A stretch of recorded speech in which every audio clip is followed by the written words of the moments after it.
If your AirTag was not connected with your iPhone or iPad after you replace the battery, I show you how you need to fix. So the very first thing you need to do is just remove the case. So place your thumb over the disk and rotate in anti-clockwise direction.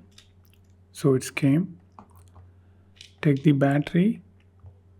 Make sure you installed the new battery. This is very must. You need to install the new battery. And first thing we need to do is we need to reset this. Just take the battery and just place like this.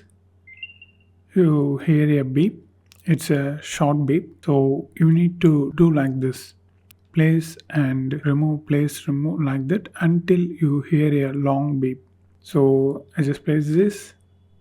Second time short beep. Third and fourth, fifth, sixth, seventh, eighth, and ninth time. Yeah, you hear the long beep, so it's resetted completely. So after you change the battery, you need to reset the AirTag. That's very must. Now just take the case. Here you can see the cut, small cut. Here also you can see the small cut.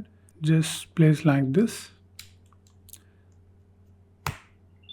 You hear the sound, so it's placed correctly.